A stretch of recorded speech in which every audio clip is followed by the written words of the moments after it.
السلام علیکم ورحمۃ اللہ وبرکاتہ۔ معزز ناظرین کرام، اللہ رب العزت کا بے پایا کرم ہے جس کی توفیق اور عنایت سے ناظرین کے لیے درس حدیث کا سلسلہ شروع کیا گیا ہے۔ نشاء اسلامک اور جامعہ انواریہ کے زیر تعاون یہ کام جاری و ساری ہے، اور آج کا درس حدیث میں ہمارا عنوان ہے باب تغلیظ عقوبت من امر بمعروف او نہا عن منکر وخالف قولہ فعلہ، یعنی جو نیکی کا حکم کریں اور برائی سے روکیں اور اس کا قول اس کے عمل اور فعل سے متصادم ہو، مخالف ہو،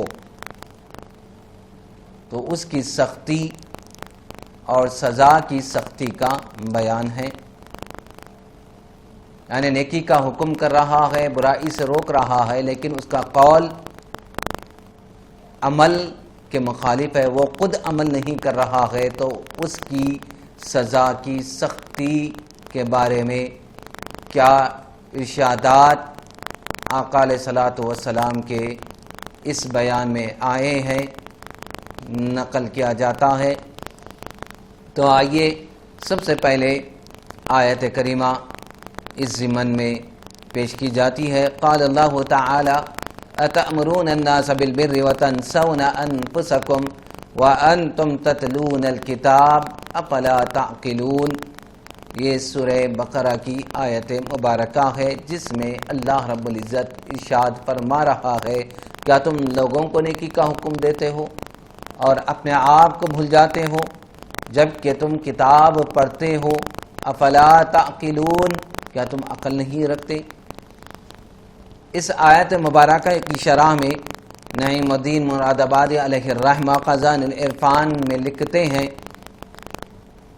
کہ اس آیت مبارکہ شان نزول یہ ہے، علماء یہود سے ان کے مسلمان رشتہ داروں نے دین اسلام کی نسبت دریافت کیا، تو انہوں نے کہا تم اس دین پر قائم رہو، اور حضور علیہ الصلوۃ والسلام کا دین حق اور کلام سچا ہے۔ اس پر یہ آیت نازل ہوئی۔ ایک قول یہ ہے کہ آیت ان یہودیوں کے حق میں نازل ہوئی جنہوں نے مشرکین عرب کو حضور کے مبعوث ہونے کی خبر دی تھی اور حضور کے اتباع کرنے کی ہدایت دی تھی۔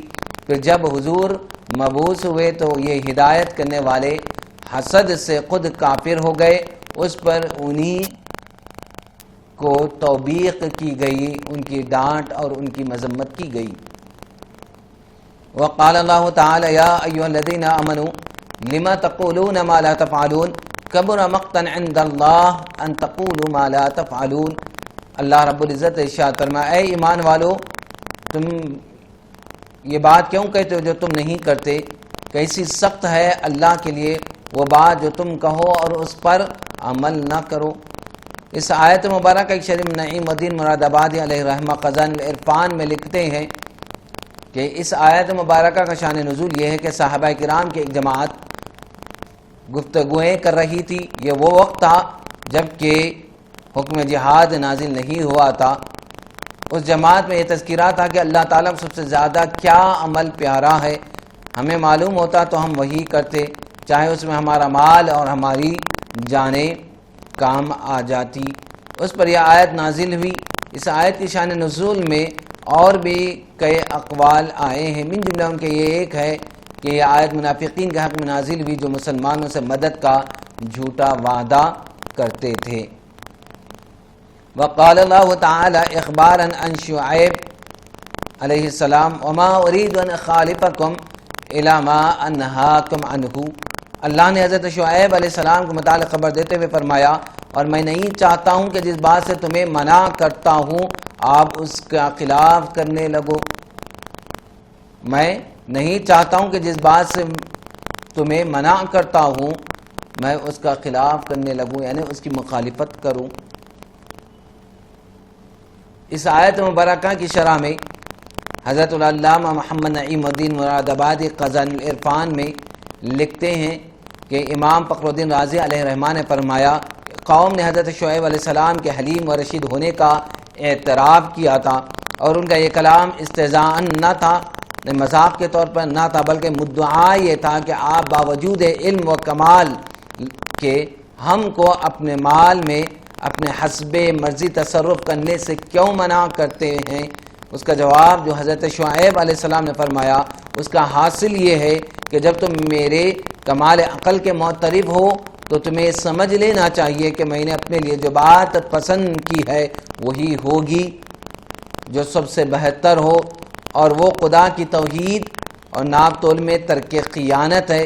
میں اس کا پابندی سے عامل ہوں تو تمہیں سمجھ لینا چاہیے کہ یہی طریقہ بہتر ہے۔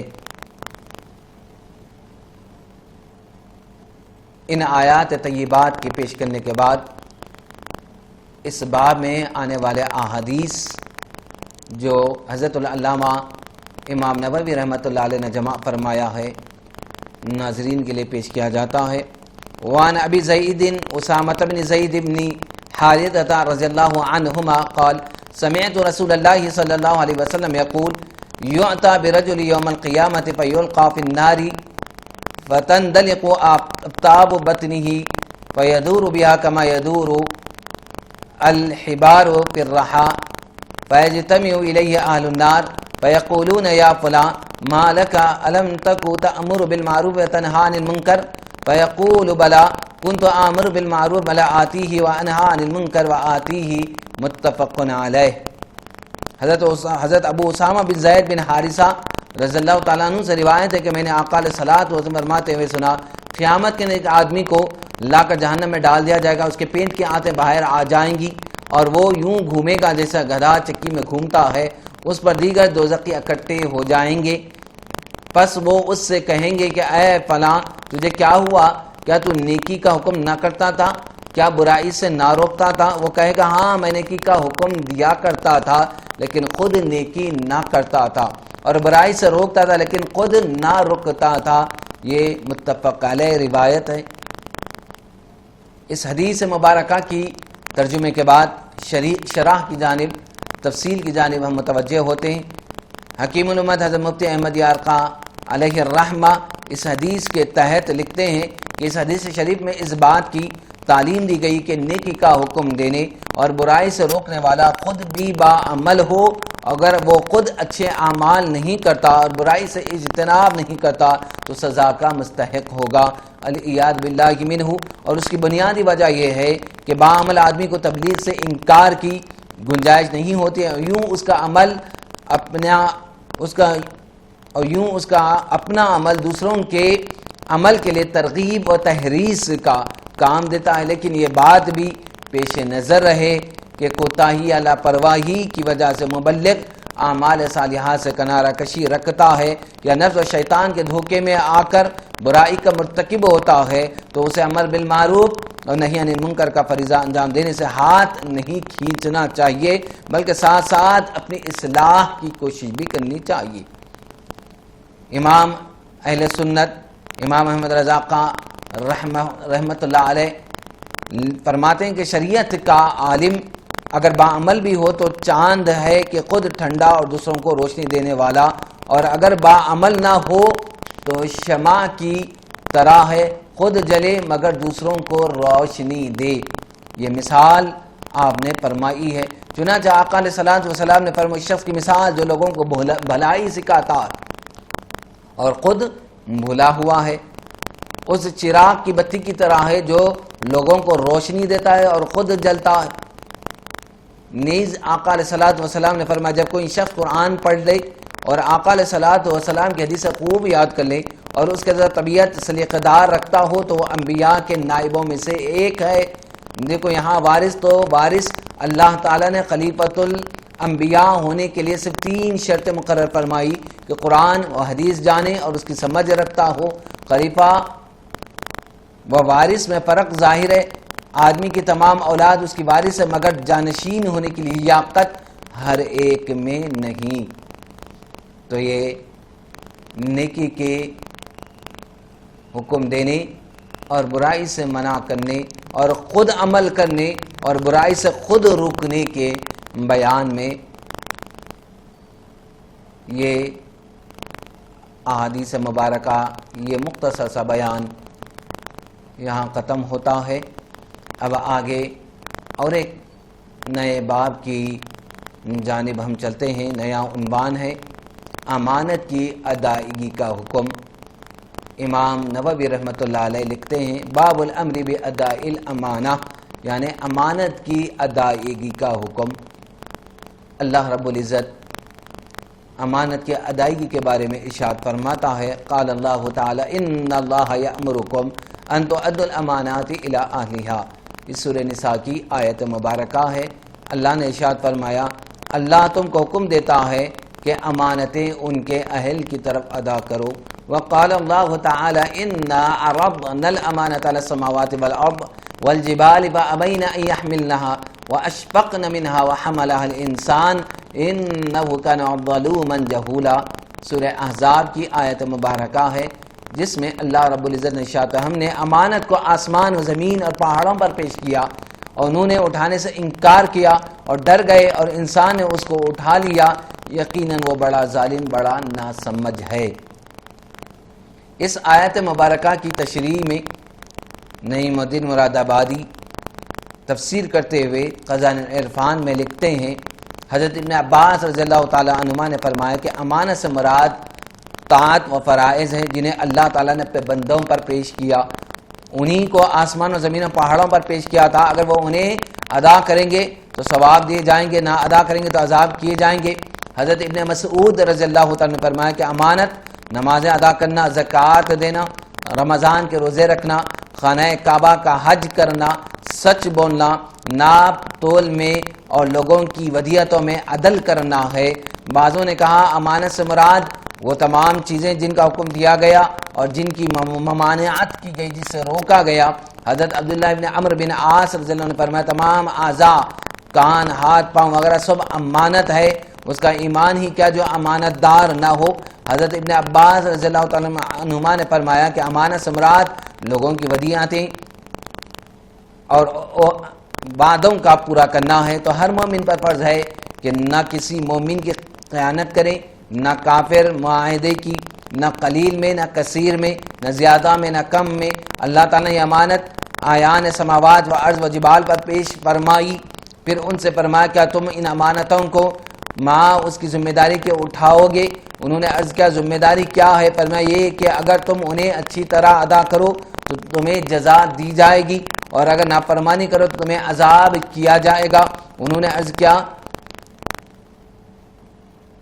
عرض کیا نہیں اے رب، ہم تیرے حکم کے مطیع و فرما بردار ہیں، نہ ثواب چاہے نہ عذاب۔ اور ان کا یہ عرض کرنا برائے خوف اور خشیت تھا اور امانت بطور تغیر پیش کی گئی تھی، یعنی انہیں اختیار دیا گیا تھا کہ اپنے میں قوت و ہمت پائے تو اٹھائے ورنہ معذرت کر دے۔ اس کا اٹھانا لازم نہیں کیا گیا تھا اور اگر لازم کیا جاتا تو وہ انکار نہ کرتے۔ وعن ابی ہریرہ رضی اللہ عنہ ان رسول اللہ صلی اللہ علیہ وسلم قال آیت المنافق ثلاث اذا حدث كذب واذا وعد اخلف واذا اؤتمن خان، متفق علیہ۔ وفی روایت وان صام وصلى وزعم انه مسلم۔ اس باب کی پہلی حدیث جس کے راوی سیدنا ابو ہریرہ رضی اللہ تعالی عنہ ہے، وہ روایت کرتے ہیں کہ آقا علیہ الصلوۃ والسلام نے فرمایا منافق کی 3 نشانیاں ہیں، جب بات کرے جھوٹ بولے، جب گفتگو کرے جھوٹ بولے، اور جب وعدہ کرے تو خلاف ورزی کرے، اور جب امین بنایا جائے یا امانت رکھی جائے اس کے پاس تو وہ خیانت کرے۔ یہ متفق علیہ روایت ہے۔ ایک روایت میں الفاظ اگرچہ وہ روزہ رکھیں، نماز پڑھیں اور یہ گمان کرے کہ وہ مسلمان ہیں۔ اس حدیث کے متن اور ترجمے کے بعد اس حدیث کی تشریح کی جانب چلتے ہیں۔ حضرت شہاب الدین امام احمد بن حجر مکی الہیتمی الشافعی علیہ رحمہ فرماتے ہیں اسی وجہ سے ہمارے اسلاف اس معاملے میں بہت زیادہ ڈرتے تھے کہ بلکہ ان میں سے بعض نے تو یہاں تک کہہ دیا اگر مجھے پتہ چل جائے کہ میں نفاق سے بری ہوں تو یہ مجھے ہر اس چیز سے زیادہ پسند ہوگا جس پر سورج طلوع ہوتا ہے۔ حضرت سیدنا ابو درداء رضی اللہ تعالی عنہ نے ایک مرتبہ فرمایا نفاق والے خشوع سے اللہ عز و جل کی پناہ مانگا کرو، نفاق والے خشوع سے اللہ عز و جل کی پناہ مانگا کریں۔ آپ سے عرض کی گئی نفاق والا خشوع کیا ہے؟ تو آپ نے ارشاد فرمایا جسم تو خاشع نظر آئے، ڈرنے والا نظر آئے، مگر دل فاسق و فاجر ہو۔ حضرت سیدنا انس رضی اللہ تعالی عنہ فرماتے تم لوگ کچھ ایسے عمل کرتے ہیں جو تمہاری نظروں میں بال سے زیادہ باریک ہے۔ جب ہم صاحب معطر آقا علیہ الصلوۃ والسلام زمانے میں انہیں ہلاکت میں ڈالنے والے اعمال شمار کرتے تھے، تم لوگ کچھ ایسے عمل کرتے ہو جو تمہاری نظروں میں بال سے زیادہ باریک ہے، لیکن ہم حضور کے زمانے میں انہیں ہلاکت میں ڈالنے والے اعمال شمار کرتے تھے۔ ایک بزرگ فرماتے میں اپنے ایک پڑوسی سے ملنے گیا جو گیہوں بیچا کرتا تھا گندم۔ جب میں اس کے سرہانے بیٹھا تو اسے بار بار یہ کہتے سنا آگ کے دو پہاڑ، آگ کے دو پہاڑ۔ جب میں نے اس کی بیوی سے اس کے بارے میں پوچھا تو وہ بولی اس کے پاس 2 پیمانے تھے، جب یہ کسی سے گندم خریدتا تو اسے بڑے پیمانے سے ناپتا اور جب کسی کو بیچتا تو چھوٹے پیمانے سے ناپ کر بیچتا تھا۔ تب میں سمجھا وہی 2 برتن اسے آگ کے پہاڑوں کی صورت میں نظر آ رہے ہیں۔ العیاذ باللہ منہ۔ پانی کے چند قطروں کا وبال۔ کسی گاؤں میں ایک دودھ فروش رہا کرتا تھا، وہ دودھ میں پانی ملایا کرتا تھا۔ ایک مرتبہ سیلاب آیا اور اس کے مویشی بہا کر لے گیا سیلاب، سارے جانور بہہ گئے تو روتے ہوئے کہنے لگا سب قطرے مل کر سیلاب بن گئے۔ جب قضا اسے ندا دے رہی تھی ذالک بما قدمت یداک وان اللہ لیس بظلام للعبید، یہ اس کا بدلہ ہے جو تیرے ہاتھوں نے آگے بھیجا اور اللہ بندوں پر ظلم نہیں کرتا۔ یاد رکھو چوری اور خیانت ہلاکت میں ڈالنے والے اور دین کے لیے شدید ضرر رساں گناہ ہے۔ وعن حذیفہ بن الیمان رضی اللہ عنہ قال حدثنا رسول اللہ صلی اللہ علیہ وسلم حدیثین قد رأیت احدهما وانا انتظر الآخر۔ حدثنا ان الامانة نزلت في جذور قلوب الرجال ثم نزل القرآن فعلموا من القرآن وعلموا من السنة ثم حدثنا عن رفع الأمانة فقال ينام الرجل النومة فتقبض الأمانة من قلبه فيظل أثرها مثل الوقت ثم ينام النومة فتقبض الأمانة من قلبه فيظل أثرها مثل أثر المجل كجمر دحرجته على رجلك فنفط فتراه منكبرا وليس فيه شيء ثم أخذ حصاة فدحرجه على رجلي فيصبح الناس يتبايعون فلا يكاد أحد يؤدى الأمانة حتى يقال إن في بني فلان رجلا أمينا حتى يقال لرجل ما أجلده ما أزرفه وما أعقله وما في قلب مثقال حبة من خردل من إيمان ولقد أتى علي زمان وما أبالي أيكم بايعت لئن كان مسلما لا يردنه علي دينه وإن كان نصرانيا ويهوديا لا يردنه علي ساعيه وأما اليوم فما كنت بايع منكم إلا فلانا وفلانا متفق عليه۔ امانت کی ادائیگی کے بیان میں یہ دوسری حدیث جس کے راوی حضرت حذیفہ بن رضی اللہ تعالی عنہ ہے، وہ فرماتے کہ ہمیں آقا علیہ الصلوۃ والسلام نے 2 حدیثیں بیان کی، میں نے ایک کو دیکھ لیا ہے، دوسری کے انتظار میں ہوں۔ آپ نے فرمایا امانت لوگوں کے دلوں کے مرکز میں اتری، پھر قرآن اترا، پس انہوں نے قرآن و حدیث کا علم حاصل کر لیا۔ پھر آقا علیہ الصلوۃ والسلام نے امانت اٹھائے جانے کا ذکر فرمایا کہ کوئی آدمی ایک بار سوئے گا، امانت اس کے دل سے اٹھا لی جائے گی اور اس کا اثر آبلی کی طرح رہ جائے گا، جیسا کہ تو انگارے کو پاؤں پر لڑکا دے اور وہ بھول جائے سو وہ دیکھنے میں ابھرا ہوا ہے۔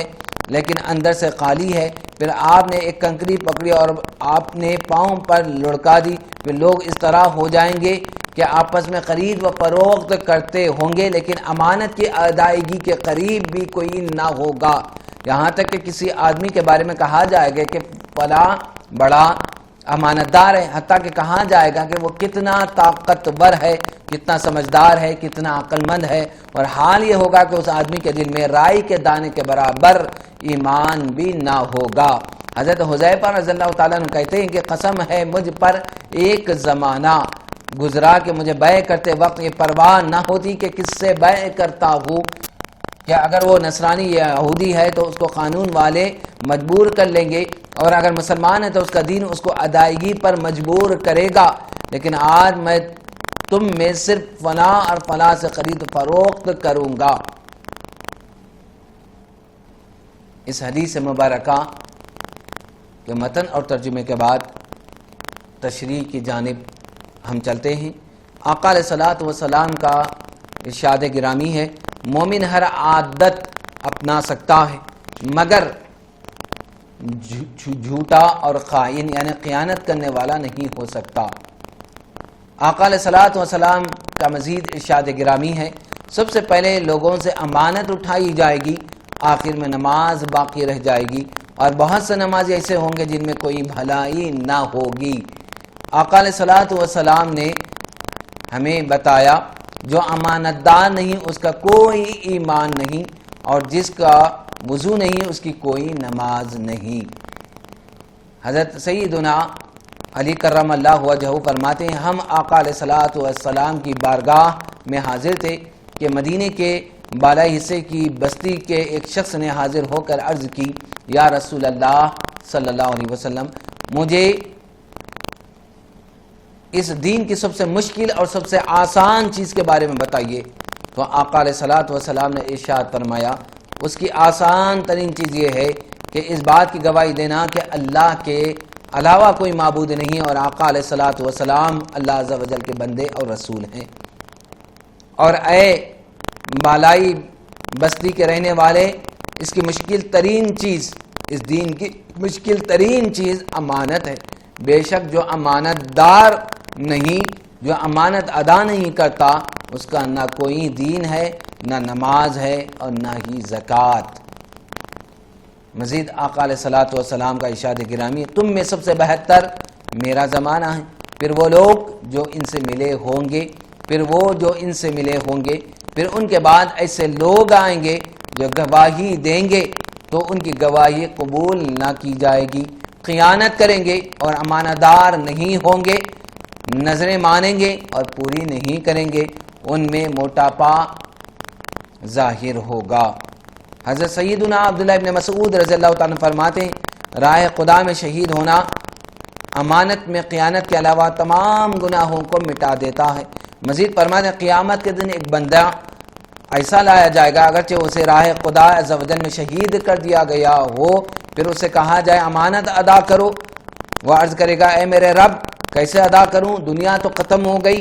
تو کہا جائے گا اسے حاویہ کی طرف لے جاؤ، تو امانت اس کے سامنے اس ہیبت میں آ جائے گی جس میں اس کی سپرد کی گئی تھی، وہ اسے دیکھ کر پہچان لے گا تو اسے پانے کے لیے اس کے پیچھے جائے گا، پھر اسے اپنے کندھے پر اٹھا لے گا۔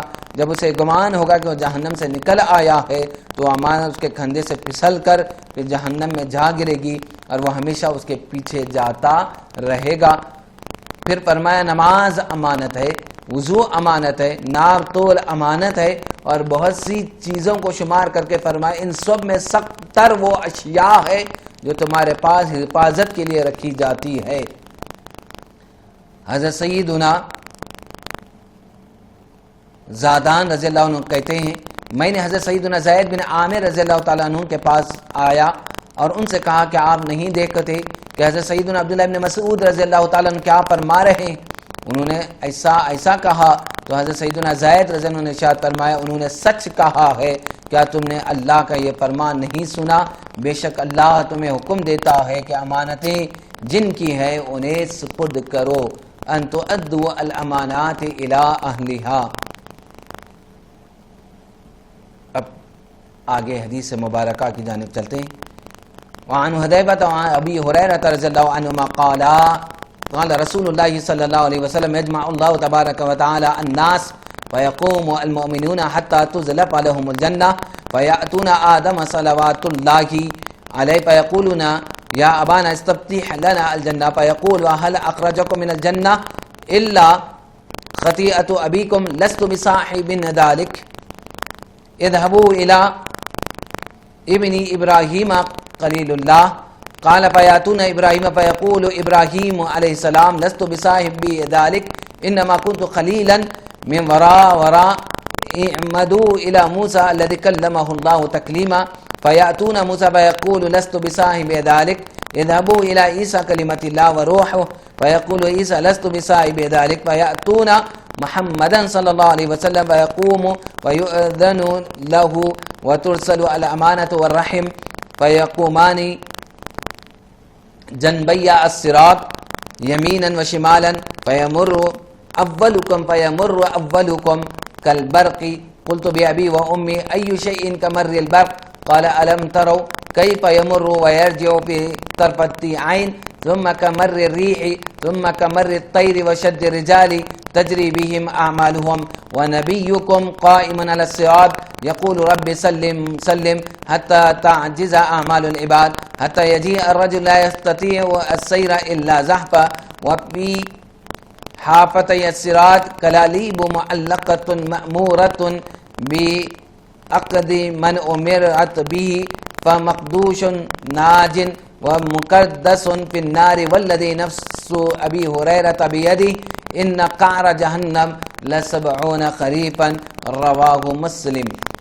اس طویل حدیث مبارکہ کا ترجمہ حسب ذیل ہے، جس کے راوی حضرت سیدنا حذیفہ اور سیدنا ابو ہریرہ رضی اللہ تعالی عنہما فرماتے ہیں کہ آقا علیہ الصلوۃ والسلام نے فرمایا اللہ تبارک و تعالی قیامت کے دن لوگوں کو جمع کرے گا، پھر ایماندار کھڑے ہوں گے حتیٰ کہ جنت ان کے قریب کر دی جائے گی تو آدم علیہ السلام کے پاس حاضر ہو کر عرض کریں گے اے ہمارے باپ ہمارے لیے جنت کھلوائے، اور فرمائیں گے تم کو جنت سے تمہارے باپ کی غلطی نے ہی نکلوایا تھا، یہ کام میرا نہیں، میرے بیٹے ابراہیم خلیل اللہ کے پاس جاؤ۔ پس لوگ حضرت ابراہیم علیہ السلام کے پاس حاضر ہوں گے تو حضرت ابراہیم علیہ السلام فرمائیں گے یہ کام میرا نہیں، میں پیچھے تھا، یعنی یہ میرا منصب نہیں، تو موسیٰ علیہ السلام کا ارادہ کرو جس کو اللہ نے شرف ہم کلامی نصیب فرمائی۔ پس لوگ حضرت موسیٰ کلیم اللہ علیہ السلام کے پاس آ کر عرض کریں گے، وہ بھی معذرت کر دیں گے، کہیں گے یہ میرا کام نہیں، تم نجات کے لیے حضرت عیسیٰ علیہ السلام کے پاس جاؤ، تو وہ کلیم اللہ کے پاس سے ہو کر روح اللہ کے پاس آئیں گے، حضرت عیسیٰ علیہ السلام کے بعد حاضر ہوں گے تو وہ فرمائیں گے یہ کام میرا نہیں، تم محمد صلی اللہ علیہ وسلم کے پاس جاؤ۔ سو آپ کھڑے ہوں گے، آپ کو اجازت دی جائے گی، پھر امانت صلہ رحمی کو چھوڑ دیا جائے گا، وہ پلسرات کے دائیں بائیں کھڑی ہو جائیں گی، پھر تم میں سے پہلا گروہ بجلی کی طرح گزر جائے گا۔ میں نے پوچھا میرے ماں باپ آپ پر فدا ہو، بجلی کی طرح گزرنے کا کیا مطلب؟ فرمایا تم نے دیکھا نہیں کہ وہ پلک جھپکنے میں کس طرح آتی اور جاتی ہے؟ پھر دوسرا گروہ ہوا کی طرح گزرے گا، پھر پرندے کی طرح، اور طاقتور مردوں کو ان کے اعمال دوڑا کر لے جائیں گے، اور تمہارے نبی علیہ السلام پل صراط پر کھڑے اپنے رب سے اپنی امت کی سلامتی کی دعا کر رہے ہوں گے، حتیٰ کہ بندوں کے اعمال عاجز ہو جائیں گے، حتیٰ کوئی آدمی آئے گا جو چلنے کی طاقت نہ رکھے گا اور گھٹنوں کے بل رینگ کر چلے گا، اور پل کے دونوں طرف کانٹے ہوں گے جنہیں کچھ لوگوں کو پکڑنے کا حکم ہوگا، کوئی زخمی ہو کر نجات پانے والا ہوگا اور کوئی جہنم میں الٹنے والا ہوگا۔ اس ذات کی قسم جس کے قبضے میں ابو ہریرہ کی جان ہے کہ جہنم کی گہرائی 70 برس کا فاصلہ ہے۔ رواہ مسلم، اس حدیث کو امام مسلم نے اپنی صحیح میں نقل فرمایا ہے۔ اب اس طویل ترجمے کے بعد تشریح کی جانب چلتے ہیں۔ ناظرین، حکیم الامت مفتی احمد یارقان علیہ رحمہ اس حدیث کے تحت لکھتے ہیں حضرت ابراہیم علیہ السلام یہ بات مومنین کی اس عرض کے جواب میں فرمائیں گے آپ تو اللہ کے خلیل ہے، فرمائیں گے خلیل کہتے ہیں باہر کے دوست کو، یہ شفاعت کبریٰ باہر کا دوست نہیں کر سکتا، یہ تو اندرونی دوست جسے کہتے ہیں حبیب اللہ وہی کر سکتے ہیں. تم مغز اور پوست اور ہے باہر کے دوست، تم ہو درون سرا تم پہ کروڑوں درود. خیال رہیں کہ ہم کو دوستوں سے بھی محبت ہوتی ہے، اپنے عزیز و قرابت داروں سے بھی، اپنے بچوں سے بھی، اپنے بیوی سے بھی.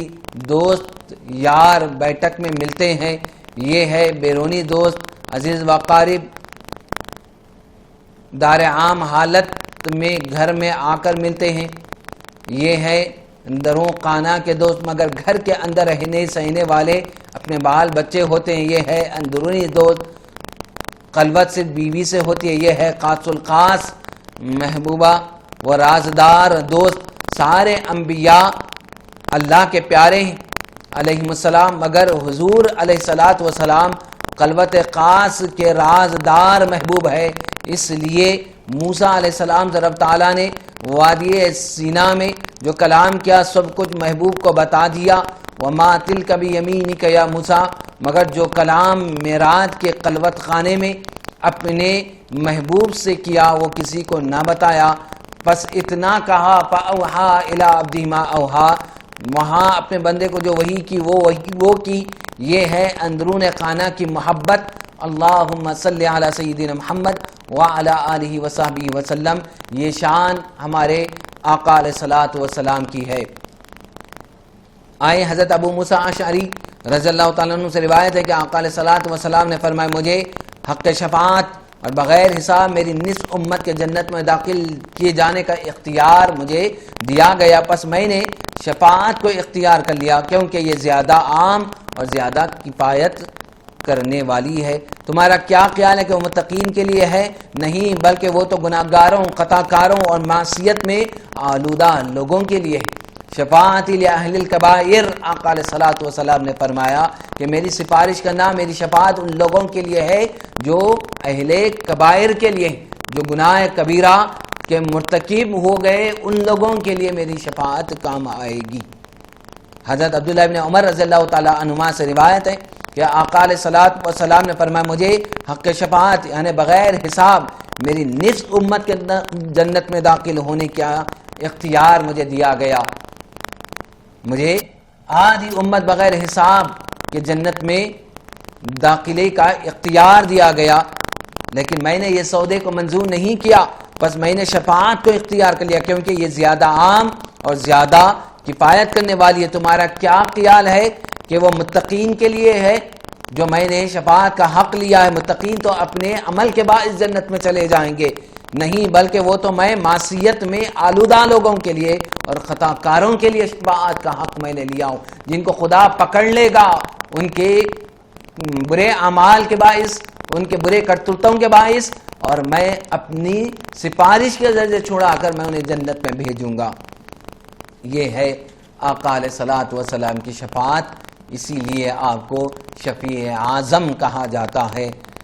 شفاعت کا حق اللہ رب العزت نے ہمارے محبوب صلی اللہ علیہ وسلم کو دیا ہے. اسی لیے ہم بارہا مرتبہ یہ دعا کرتے رہتے اللہم ارزقنا شفاعت حبیبک صلی اللہ علیہ وسلم. اللہ اپنے محبوب سرور کائنات صلی اللہ علیہ وسلم کی شفاعت ہم کو نصیب فرما بروز حشر. حضرت عبداللہ ابن بصر رضی اللہ تعالیٰ عنہ کے اولاد میں سے عبد الواحد نصری روایت کرتے ہیں کہ مجھ سے عبد الرحمن بن عمر اوزائی نے بیان کیا میں تمہارے دادا عبد الواحد بن عبداللہ بن بصر کے پاس سے گزرا. جب وہ ان دنوں ہمس کے امیر تھے تو انہوں نے مجھے فرمایا اے ابو عمر میں تجھے ایسی حدیث بیان نہ کروں جس سے تو خوش ہو؟ اللہ کی قسم اکثر اوقات حاکموں نے اسے چھپایا ہے. میں نے کہا کیوں نہیں بیان فرمائے؟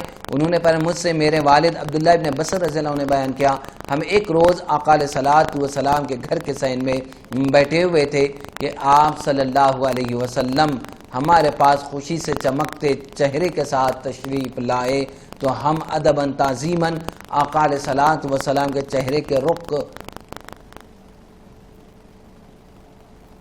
کو دیکھا. آپ صلی اللہ علیہ وسلم کے چہرے کے رخ کو ہم نے دیکھا اور عرض کیا یا رسول اللہ آپ کو خوش رکھے، اللہ تعالیٰ آپ کو خوش رکھے. بے شک جبرائیل نے ابھی مجھے خوش رکھیں، آپ کے دمکتے ہوئے چہرے کو دیکھ کر ہمیں خوشی ہو رہی ہے۔